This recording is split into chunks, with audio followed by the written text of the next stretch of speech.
Ladies and gentlemen, welcome. My name is Scott Hargraves. I'm the Executive Director of the Institute of Public Affairs.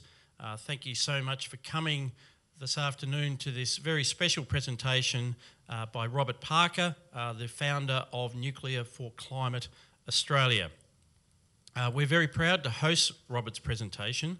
The future of our energy system needs the greatest possible debate. Australians need to be informed. Our elected decision makers, the officials in organisations like AEMO and so on, need as much possible information about what the options are, and then through debate we'll actually find the best solution, or at least that's what it should be. And finding solutions is more than just about science or technology, but they are obviously critical. And so when we have people like Robert Parker who are in a position to advise us on the technology, we should listen to them.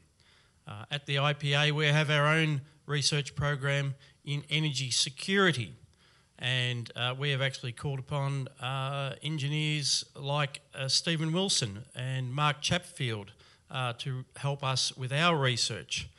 Stephen Wilson's paper, Energy Security's National Security, is available on our website, and in that we reaffirmed the classic policy dilemma for energy that we obviously need. It needs to be reliable, that's energy security, it needs to be affordable, and it needs to take into account environmental impacts. These are always complex decisions. We can do this kind of research without fear or favour because we're an independent organisation with over 9,000 members across Australia, some of whom are in the room tonight, as well as friends of Robert and other interested engineers and scientists who've come to hear this talk. If you'd like to join the IPA, just go to ipa.org.au and look at the options there. We would love to have you if you're interested in a debate. The genesis of tonight's event was not that long ago. I've never met Robert before. He seems like a very nice chap, but I've never met him before. Until the 11th of June, I'm not sure that I'd been specifically aware of the work that he's done. But on the 11th of June, as we now know, this tweet went up on X from Simon Holmes at court. It was addressed to Engineers Australia. They were tagged, and Simon said, "Seriously, you're hosting an anti-renewables event for Nuke for Climate," also using the tag. "I would have thought your body was dedicated to improving not muddying the waters." And there's the screen grab of the learning outcomes that were anticipated from an event at which Robert was going to present to the Newcastle branch of Engineers Australia. The next thing, and in fact by this stage Robert was actually online and taking note of this, and this was the response. Engineers Australia said, whoever was operating that account said, by replying to Simon and Nuke for Climate, "Thanks Simon, this event has been pulled. This does not meet our guidelines and we are investigating how it was scheduled." And that was in fact the first that Robert knew of any of this. He was unaware that the event had been pulled and cancelled. That cancel culture was in full flight. And this, I gather, is what went out to those who had signed on for the event. And it said, "Thank you for contacting Engineers Australia. The event has been cancelled. The speaker is unwell." And I'm sure you'll agree, ladies and gentlemen, that Robert looks in rude good health. And so he was on the 11th of June also. So that's when I did make the connection to Robert, found a contact, and I'm so pleased that he agreed. Well, the best thing we could do, it's up to Robert and the profession what they do with Engineers Australia, but the best thing we could do as the IPA is just make sure that everybody had the chance to see that presentation. So here we are recording it tonight. So thank you for joining us so that Robert also has an audience. This was all reported by John Keogh in the Australian Financial Review and others, and I commend those newspaper articles to you if you want to learn more. And I keep emphasising that we've only met tonight because I keep hearing that nuclear is just a smokescreen for the fossil fuels industry. Robert picked a funny way to go about it. He was 40 years as a civil engineer, a very successful one. He had a Masters in Engineering Science from UNSW. With his interest in nuclear energy, he embarked on a Masters in Nuclear Science at ANU, graduated, I think, in 2014, and in that year also founded Nuclear for Climate Australia. If all of that had been done just so that in 2024 he could stand there and applaud Peter Dutton's push for nuclear energy, that's a very long way around and very prescient of you, I must say, Robert. But as I say, they were the circumstances in which we come to be here. It's vital that we have a debate on our energy system, particularly how to provide actual baseload energy. And so without further ado, I shall hand over to Robert to speak to us about avoiding an energy blunder down under. Thank you, Robert.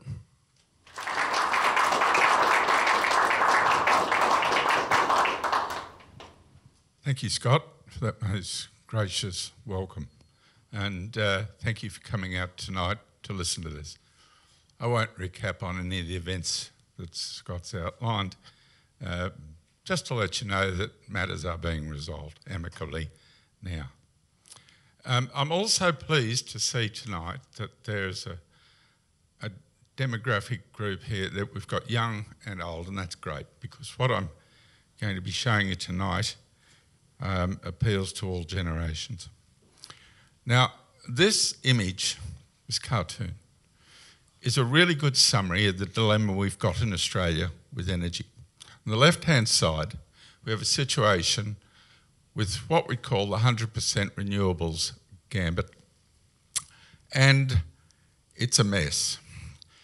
We're trying to balance load with the input from weather-dependent renewables, and at the same time we're trying to balance storage and we're trying to balance backup, and the whole thing is very fraught with technical management and economic and financial management.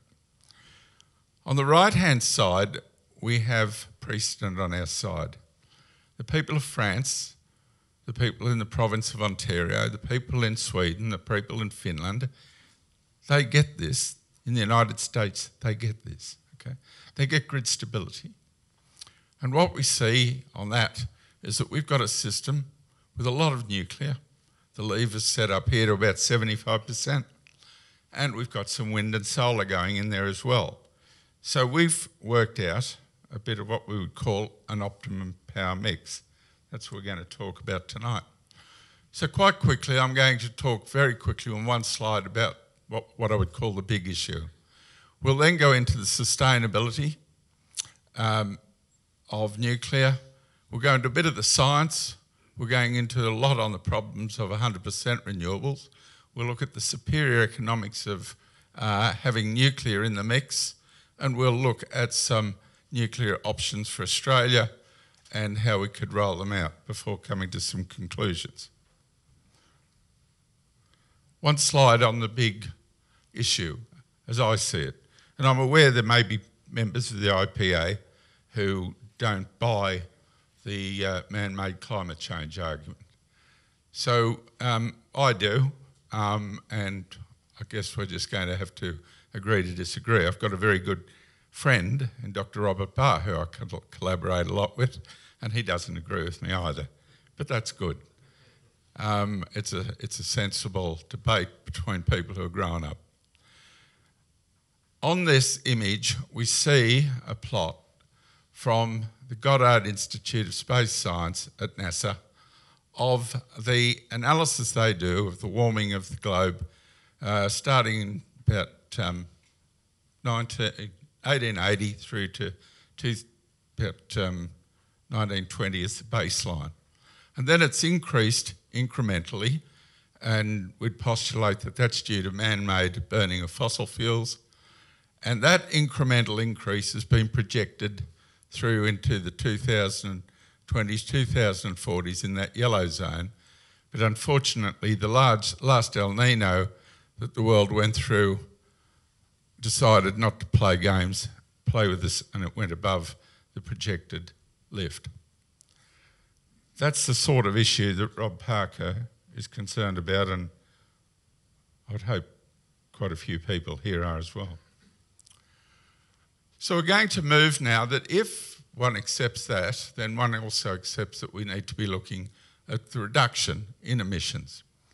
And so in the next 3 slides, I'm going to go to work that's been done by the United Nations Economic Commission for Europe. They're not known as being a rabid pro-nuclear outfit, okay? They're pretty staid. And what they did is the life cycle analysis for all generations, all generator types, be they fossil or renewable or hydro or nuclear. And on that mix, you see here that on the left-hand side, brown coal's up around the 1,100 grams of carbon dioxide per kilowatt hour. You come back through black coal, which is in the 800 to 900 region.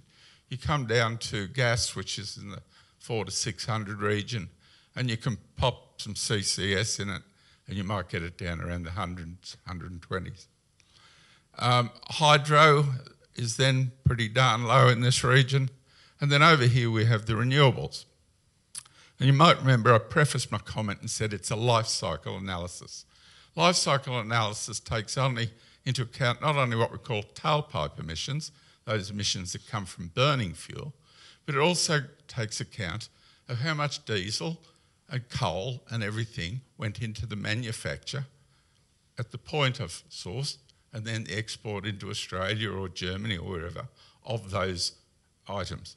And so with the renewables group, we see, for example, and I'll sift those numbers for you, wind in Australia on a life cycle analysis, onshore wind, are sitting up around about 12 or 13 grams of carbon per kilowatt hour.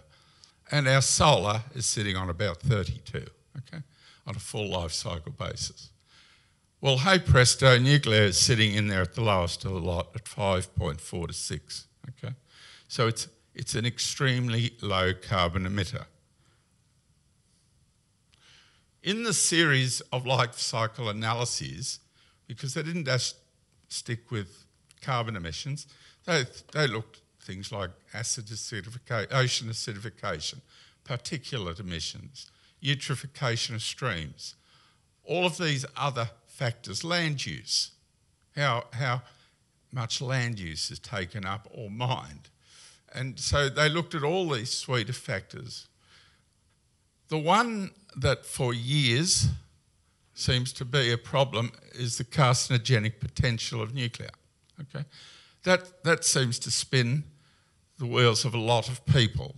And I know that it's got your energy minister's attention, somewhat fraudulently, but she carries on about it that it's a toxic world if we ever have nuclear.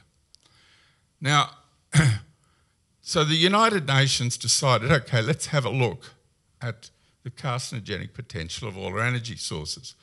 So over here in this group, you've basically got the fossil fuels sitting in a mid-range at about 7 toxic units for humans, okay? It's a cancer-producing potential, not a chemical-producing potential. The renewables also sit in a similar band. Some, like this PV, is quite low. It's down around 1.5, as is this one. But the others sit in a band similar to the fossil fuels. And that's because the people who mine the heavy metals and work with the exotic chemicals and all of those that are required to make PV panels or the magnets in wind farms and all of that sort of thing, they suffer from an industrial effect of carcinogenic potential from those chemicals. The lowest in this analysis is small hydro, and we don't have that potential in Australia. We've exhausted most of our hydro resource. So the next lowest cancer-producing potential is dear old nuclear energy. Okay, so it's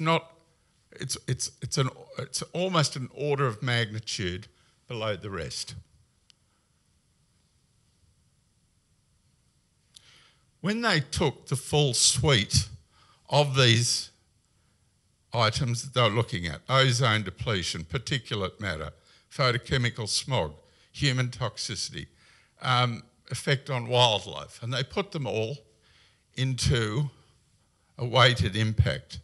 And on the left-hand side, you see that the fossil fuels, not surprisingly, are quite high. And the renewables are significantly lower. They're all sitting around the 5 or 6. Some, such as the PV, are up around 12 or 14. Again, the small hydro is low, and nuclear is sitting at about second place. Okay, so its overall environmental impact is about as low as anything that we could economically build in Australia. And that's really important. And we're going to go now into a bit of a discussion of why that is, why nuclear has got such a great track record. So I'll talk now about the nuclear fuel cycle, because I was aware that a lot of people aren't entirely sure how we manufacture energy from nuclear. We start off with rock that contains uranium. Now, we can get the uranium out of that rock by a bunch of ways. We can do open cast mining, for example, at Olympic Dam, that's what they do. It's a byproduct there and a huge earthworks operation with copper. Or, increasingly, we can put chemicals down into the ground and we can dissolve the ore preferentially and not actually move any dirt. And so that in situ leachate is becoming a very popular way of mining uranium globally. When we do that and we take that liquor out of the wells where we've done in situ leachate, or when we've done the mining process, we develop this stuff called yellow cake, okay? It's an oxide of uranium. Of itself, it's not particularly radioactive, and it does no one any harm. You can go up to the stuff, it's not a problem from a radioactive point of view. Just don't eat it, it's not good for your kidneys. To do anything with that, to produce energy, well, the Canadians worked out a neat trick that they can turn it into another oxide and make pellets out of it and put it through their CANDU reactors without further enrichment. They're clever boys. But the rest of the world needs to enrich it. And so what we do in our reactors, we take this material to France or to Russia or to China or to the United States or the United Kingdom or to Sweden, and we convert it and enrich it. By enrichment, I mean this thing has got 2 exotic isotopes in it. One of them does the business and the other's along for the ride. And so what we have to do is we have to enrich the really active bit, which is uranium-235, and we lift it from about 0.7% up to about 3 or 4%. And then we form it into those black pellets. The black fuel pellets are about the size of the top part of your little finger. They're about 9.5 mil in diameter and about the distance from your knuckle to the top of your pinky. Now, I've been into about 3 uranium fuel manufacturing facilities. I went to the one that Westinghouse owns in Columbia in the United States, and sitting on the desk in front of us on the bench, there were a bunch of gentlemen in jeans and T-shirts and some ladies there, and they were putting these particles, these pellets, into the fuel rods and assembling it into these. And they're in jeans and T-shirts and there's no radiation protection around them, okay? Because it's not particularly radioactive, okay? So in this state, it's a non-problem. They take those fuel rods, which are about 4 metres in length and 300 mil by 300 mil, and they pick those up and they hang them from the rafters in the shed where they've made them, like a beast, and there they wait until they've got to be sent out to a reactor for use. Now, of all the slides tonight, this is the one that does it for me, but it may not for you, and that's fair enough. Because it's out of Albert Einstein's equation E equals mc squared, which is the conversion of a bit of mass into energy. And when we split a uranium nucleus into two parts, we get 2 or 3 neutrons. And when we add the total mass of those 3 neutrons to those 2 particles, hey presto, we find that it's less than the mass of this. The equation's up there, but I won't trouble you with the arithmetic right now.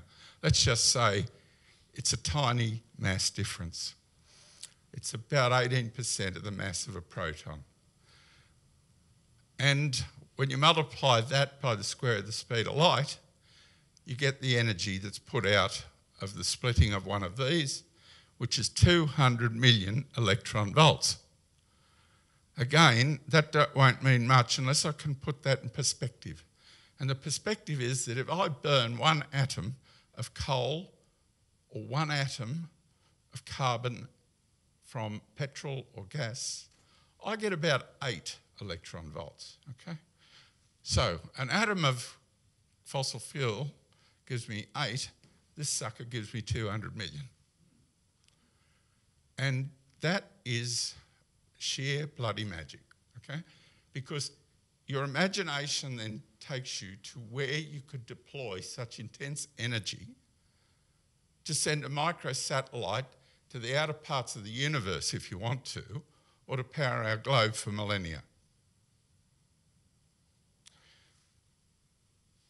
This here is the thing that we put the fuel assemblies and fuel rods into. This is a reactor pressure vessel from a pressurised water reactor. That's the most popular type of reactor globally. Down here in yellow, that's the reactor. That's where those fuel assemblies I described, which are sitting here in section, that's where all the business is being done. The heat is being generated. These green things here, they're the control rods. If I push them in, I get less energy. If I pull them out, I get more energy. That's the accelerator pedal, okay?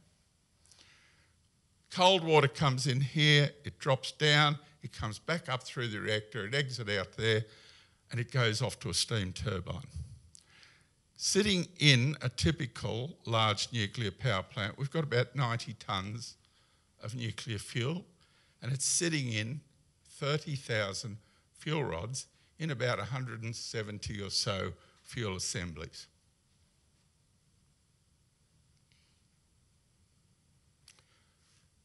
And that pressure vessel we've just looked at, which is about 4 metres in diameter and about 8 metres high, and the wall thickness is about 200 mil, it's a pretty darn strong thing. It's sitting here. And it gives up its energy into this red circuit. That's water flowing around there.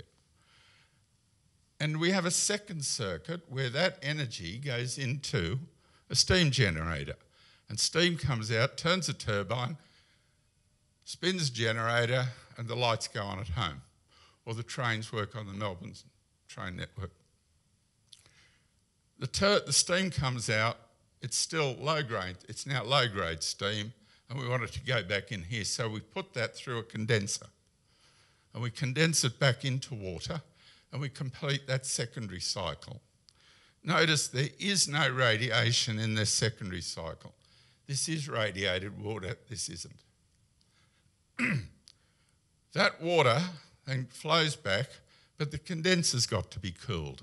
And so we need to bring in cooling water, either in the form of seawater or lake water or river water, to cool that condenser. So that's basically how we generate electricity from nuclear energy. Okay, now we're going to the economics. Now we're going to shift off the nuclear technology.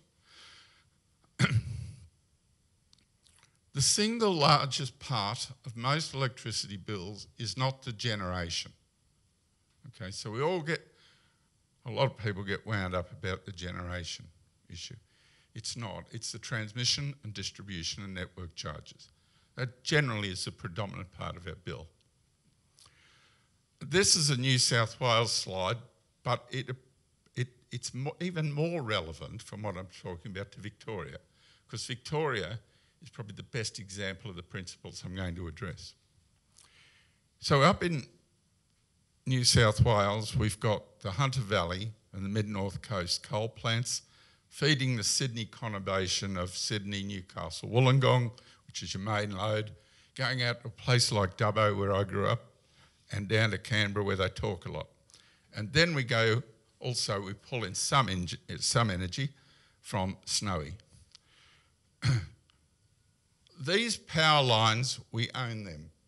And you own the ones from the Latrobe into metropolitan Melbourne.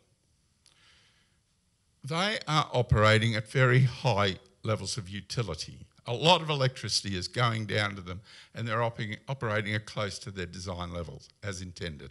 So they're an economic bit of kit. When we decide to build renewable energy zones, we need to be aware of what we're doing in terms of transmission. So we know that we're going to have 13,500 kilometres, that's what AEMO are telling us, is the additional transmission.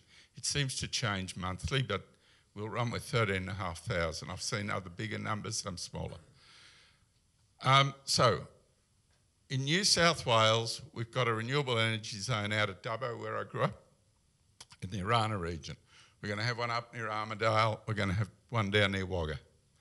In Victoria, you've got them all out in the western part of the state as well. And that's causing a lot of angst to people like at Sonano, where I've spoken about this issue.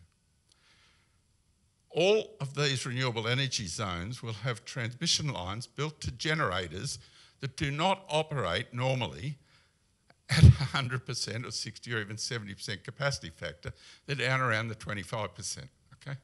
So if they're feeding off a solar farm, they're not operating at night, and they're operating over double the distance. I mean, you know, you go to your western part of Victoria, you're going twice the distance that you're going to the Latrobe, 2 and 3 times the distance. And they're operating at much lower levels of utility. Likewise, we're taking that energy and we're putting it into storage, so we need other transmission lines to do that. And then we need to bring it back from the storage, unfortunately in Snowy Hydro 2, and bring it back to Sydney. And you guys also get to share in the economic luxury of Snowy Hydro 2 down here. So we're all participants in that debacle. And we've got these low levels of utility to put up. So what we're really doing is you're taking something that is already about 40% of our bill, and we're now going to more than double it, and it's all going to work at about a third of half the capacity of a concentrated grid. I'm not quite sure it's a good idea, so that's where we're going with our transmission and distribution. We come then to the actual generators that are feeding that system. This is, each green column there represents one day in the month of May of this year. It is the amount of energy that was produced that day on all of the NEM. That's South Australia, New South Wales, Victoria, Queensland and Tasmania. Put them all together, and this is the total that we got. CSIRO's Gen Cost tells us that wind will have a capacity factor of between 29 and 48%. Okay? For the month of May, over the entire NEM, it had a capacity factor of 20%. And down here, it had a capacity factor over a 7 or 8 day period of 10%, but it was preceded by 12% here. And in this zone, you never really even got to the point of the minimum line that you could power the grid. So really, all the way from there to there, wind failed Australia. Yet AEMO, Australian Electricity Marketing Operator, anyone here not heard of them? Okay. They're telling us that by 2050 we're going to have 26% of this stuff. How? 46. How are you going to handle that day? Even if you multiply it threefold, you're only up to there.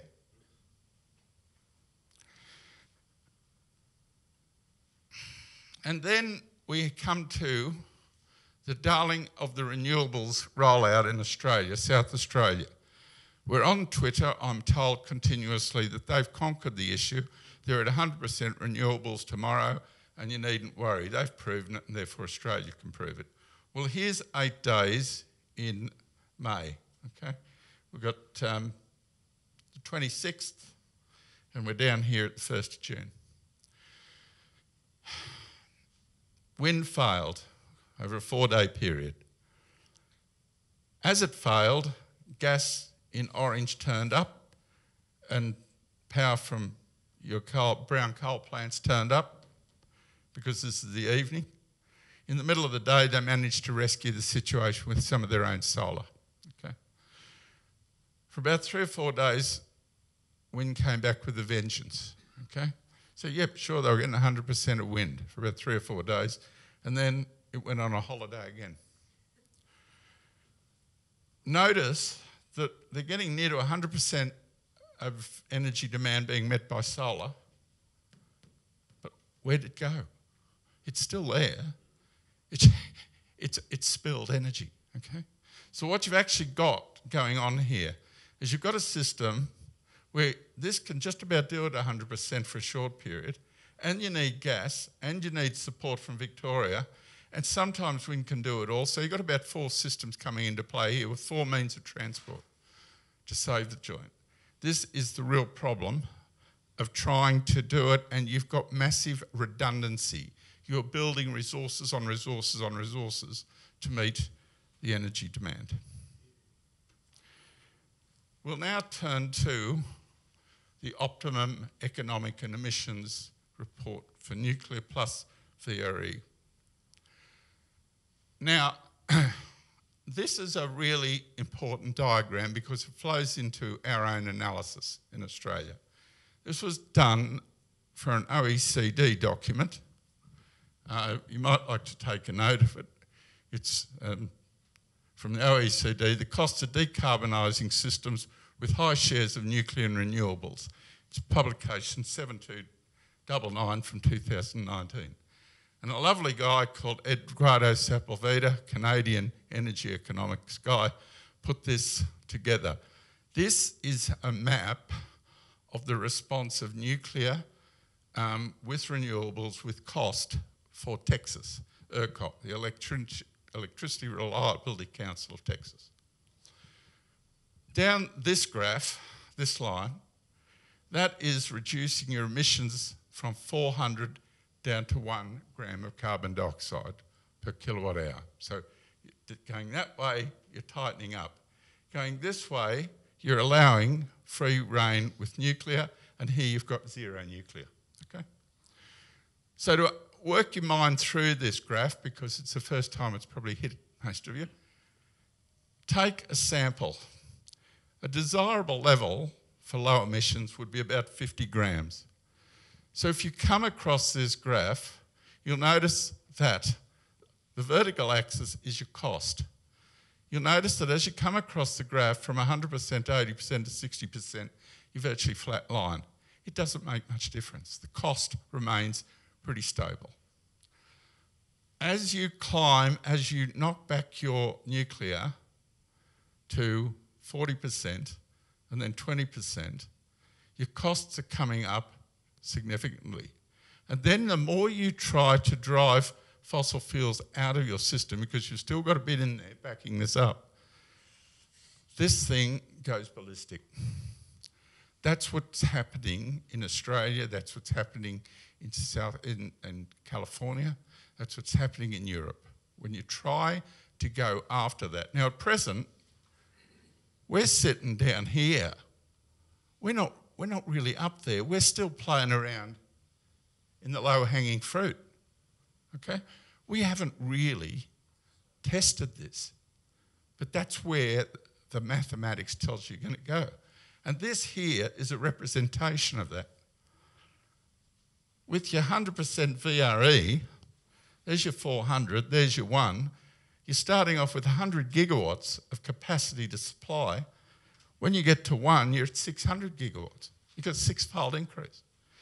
If you go with nuclear with VRE, you virtually flatline. You don't actually increase your capacity. Therefore, you don't increase your transmission. Therefore, you don't increase your grid. Therefore, you don't increase your storage. This yellow ain't here. This was found, Eduardo did this work in 2016, OECD published it. Now we have found through a wonderful model designed by my colleague and friend of some of us here, Dr. Robert Barr, who is the president of the Electrical Engineering Association of Australia and has an Order of Australia for services to the grid. Robert's got a well-credentialed mathematician, and he spent most of his working life in the power distribution system. He's put together a model, and I've done these analyses using that model. So we've got 5 different columns here that represent 5 different scenarios for energy. This is a control.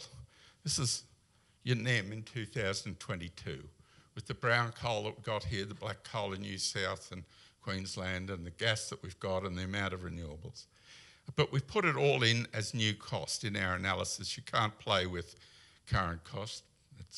It's too difficult for the model to handle that. So we'll assume we're running with all new kit, and we've got in here, the blue is the cost of generation. The amber is the extra cost going to a high voltage user, like Melbourne Trains, or Portland Aluminium Smelter, or BlueScope in New South, okay? And this is the incremental increase to us out of the wall in this room or at home. So using our analysis, and please, this is a comparative analysis. It's not a perfect analysis. It uses a thing called a copper plate model of the grid, but it is a useful tool to give a sensible comparison on costs. And so we found that we get about 30 cents per kilowatt hour with the status quo. There's a thing called the integrated system plan. Could you put your hand up if you've heard of it, and that'll help me move on. Great, it's a significant number have. So AEMO, by policy, not by good engineering, but by policy, they've designed these integrated system plans. One is called the step change, another is called the progressive change. This is a less aggressive version of that. And we find that when we pop all the renewables in for the step change, we get up to 59 cents per kilowatt hour, about double the status quo. We've still got a fair bit of emissions in there because it's still got about 8 gigawatts of gas sitting there as a backup, and it's got a lot of embodied energy, for the reasons being you've got massive redundancy and overbuild of things that have got a lot of embodied carbon. So you've got a carbon intensity of 107, that's what the red lines are showing us. The less aggressive integrated system plan is at about 51. If we pop 53% of nuclear into that with renewables, we get 36. And if we get 74% of nuclear in there, we get 31, okay? Now, that ratio of this to this goes back to that slide that I showed earlier, where you see about a 2-to-1 ratio on the example for the Texas grid.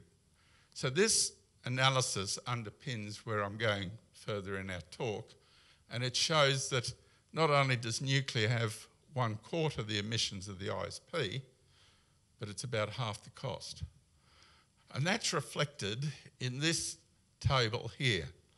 Now this table applies to a joint I refer to as Australia as a relic economy, okay?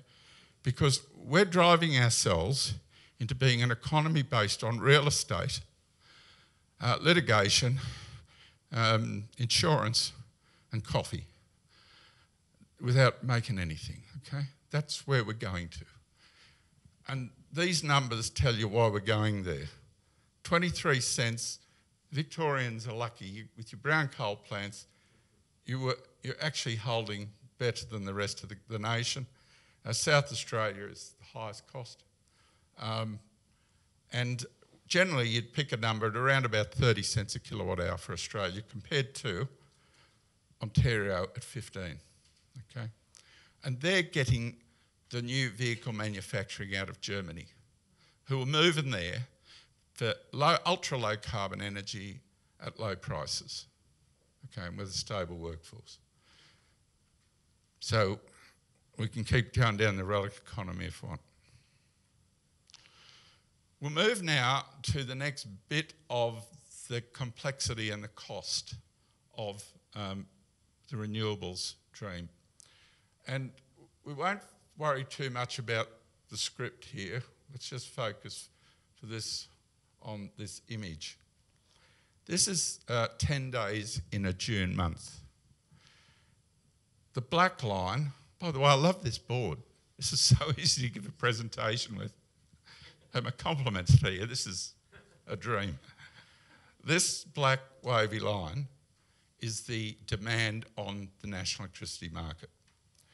The green, that's our wind power.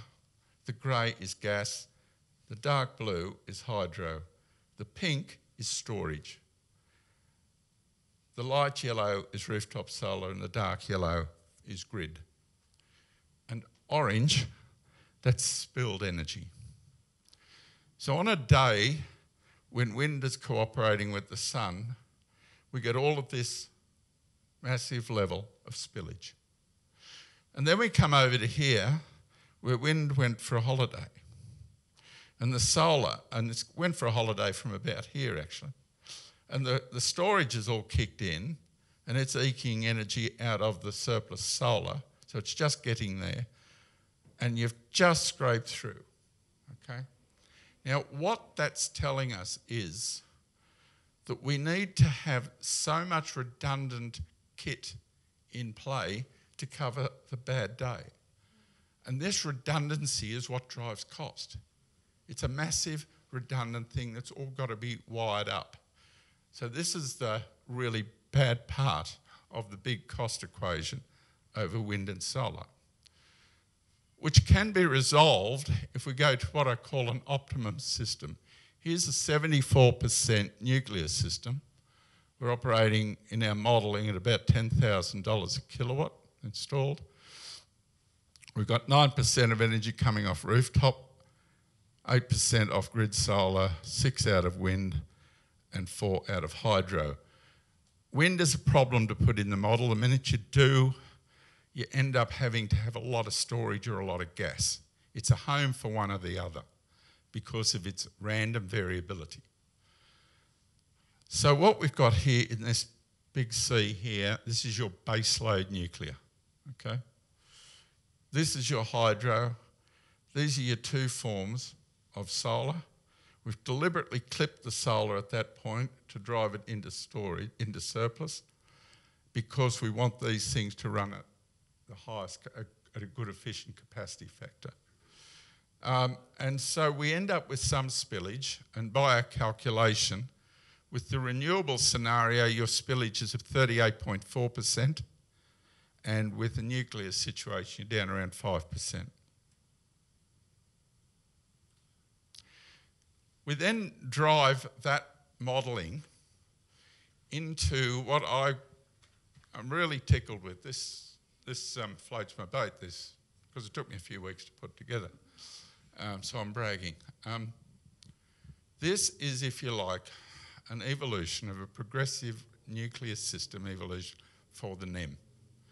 And so we start over here with black coal, brown coal, combined cycle with a bit of open cycle, your two kinds of solar, wind and nuclear, okay? And, and hydro, I'm sorry about that. And the red line here is our emissions.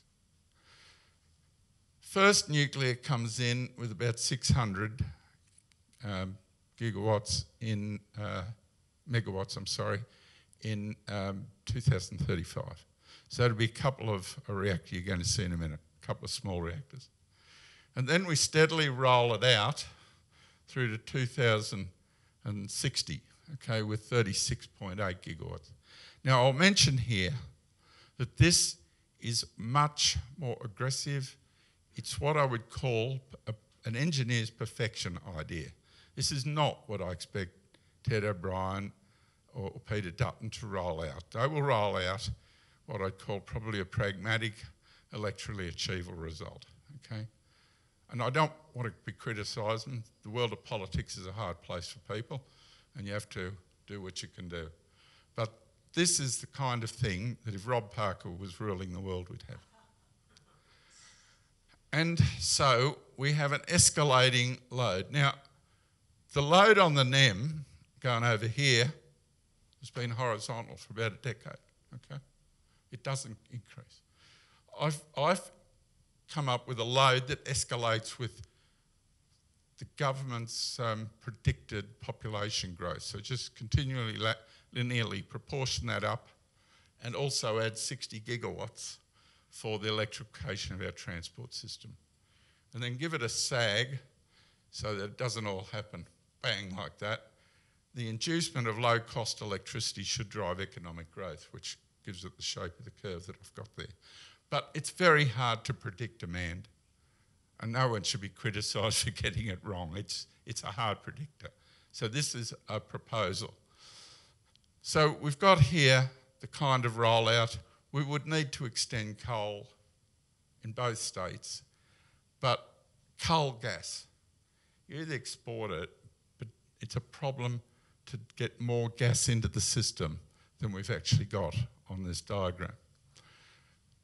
We bring the emissions way down so that in 2050, on a life cycle analysis, we're at 49. If tailpipe emissions floated your boat, it's probably about 7 grams. Okay, it's very low.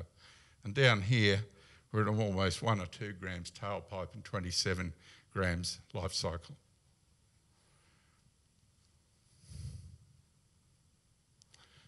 Storage is important. I'll just go quickly through this. If you don't have, this is a nuclear scenario where you don't have enough storage. These red zones are when storage fails. And France uses quite a bit of storage. They've got a good bit of pump storage to back up their nuclear. And so we find that if you only put in 3,000 megawatts of storage, keep in mind snowy hydro is good for about 2,000, 2,200 if and when it occurs. So that's not much more than we've got plus snowy hydro. And we get a failure. Increase your storage to 6,900 and the red dots go away. Okay, so there is a place for storage, but it's expensive. And so a nuclear system would need about 14.2 gigawatts and a renewables would need about 64, about 4 times the amount. So the nuclear system drives the storage issue, really sinks it down well. I'll turn now to our reactor options. First off, we're using a hybrid system of reactors in our modelling, okay? If you look at what you could do in the Latrobe, we could do it in the Upper Hunter or in the west at Mount Piper, or what they can do at Callide in Queensland or Toorong. Large reactors like these have got a home, okay? This is the Baraka plant. It's 5.6 gigawatts, started in 2009 and it's all finished and generating. And it's this type of reactor that we looked at earlier, the pressurised water reactors. Or we could build these, which are the AP1000, which had a checkered history in the USA. Not because the technology was a dud, but because they had problems with the project management.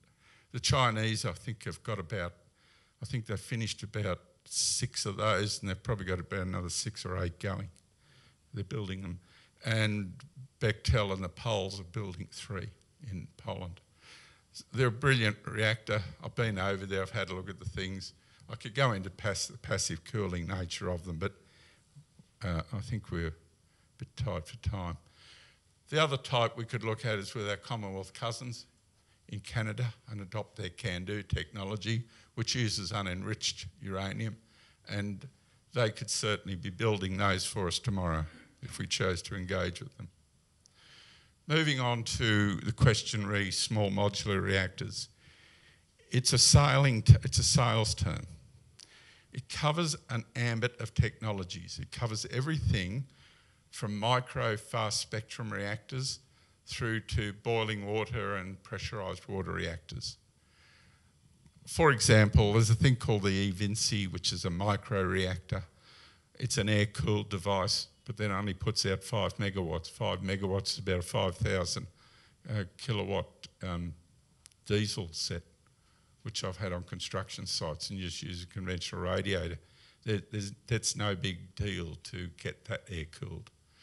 But as you bring these things up in size, the evolution of the heat, and at about 300 or 400 megawatts, the evolution of the heat out of thermal spectrum light water reactors is a problem, and you have to get it out.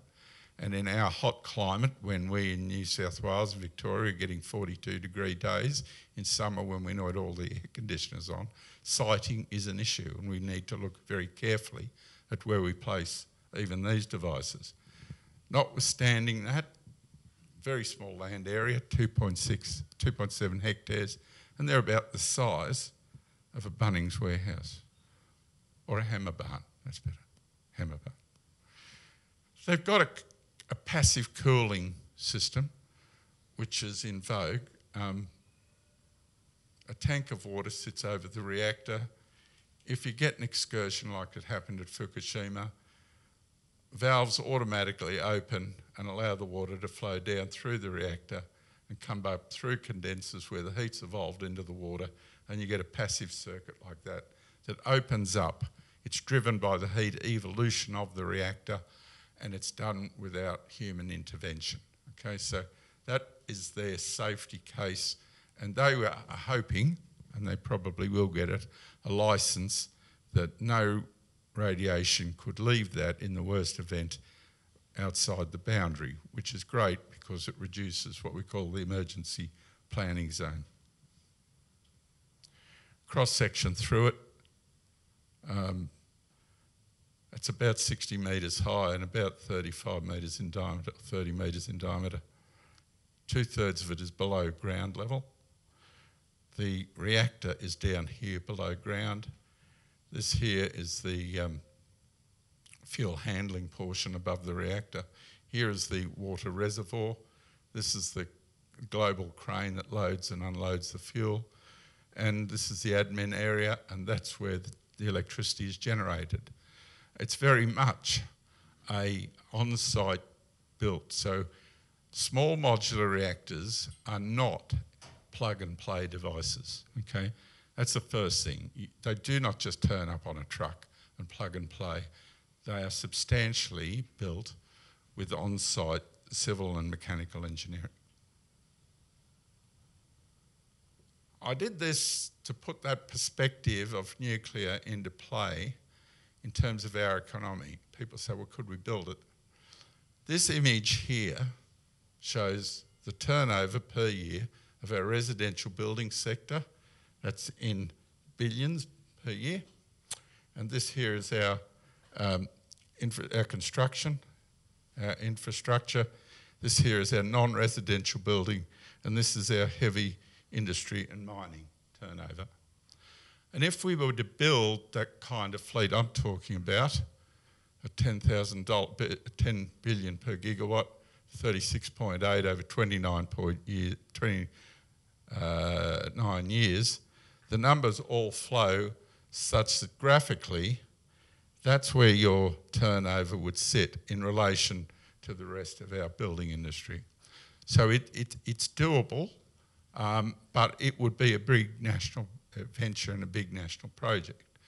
And from the words that we've seen so far from the opposition on their policy, I would think they're probably looking at about a third of that type of cost. So what they would probably put out is extremely doable in Australia. This image here came from the BP Statistical Review of how fast countries have built low carbon generating systems. All the blue represents hydro. The unit is how many megawatt hours per capita per year did I put onto the grid of low carbon energy. Okay? So it's easy to do hydro at scale. The magenta colour is wind. The gold, that's solar. But the green are nuclear. So 7 of the 10 fastest non-hydro schemes globally were all nuclear. And if you look at the rate of application of what I've modelled, which sits here in the length of a bar, you see that it fits somewhere around what Finland did, but it's way slower than what Sweden and France did. So as a national project, it's worth considering. Sorry, do you want to take that? Yeah, right. Finally, siting. I put this image up on the website, Nuclear for Climate. In Victoria, regions of interest for nuclear, well, clearly the Latrobe would have to be number one. Over here at Portland wouldn't be a bad spot because of its proximity to seawater cooling. Likewise down here in South Gippsland. And for small modular reactors, you could be looking closer in at those areas because you do have some heavy grid demand that's subsequently gone, but the power lines are still there. Or we could go up around Albury or over here to the Murray at the base of the Snowies. The issues, on siting, access to cooling water is vital. That's why, looking here at locations near the sea, stable geology. There is nowhere in Australia that I know of where seismicity is a problem, and certainly not Newcastle. The Newcastle earthquake would not be a problem for a nuclear power plant. Transport and availability. You need ports nearby, which ticks the boxes for there, even there, certainly there. No nearby high-risk issues. You don't build them downstream of a dam, okay? That's not bright. Access to ports, I said, and a population, people who know how to hold a spanner or a welding torch. You need those sorts of people. So in conclusion, AEMO's step change scenario can't be built in a reasonable time frame and provides neither low-cost electricity nor low emissions.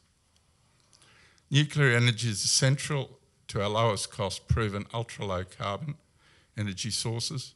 For Australia, the use of nuclear energy creates our most environmentally sustainable, safest, secure and reliable grid. And we can learn from success stories globally because they are out there in spades and those people are more than willing to help us. And we ought to be teaming up with Canada, the USA, UK and South Korea, our trading partners and countries of a similar ilk. We must get rid of the anti-nuclear legislation. And finally, a bit of a thought on the renewables scenario. Reminds me, and I hope I get this right, that if nothing else works, an arrogant attitude to blundering on with what we've currently got will see us through. So I'll leave that with you. Thank you.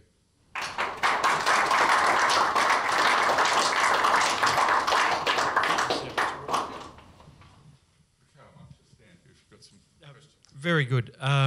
What we'll do, first of all, please thank Robert once again for that terrific presentation. I will wrap up now and then we'll do informal Q&A since we have provided this video for the people at home. I'm sure there will be much to think about in that absolutely terrific presentation.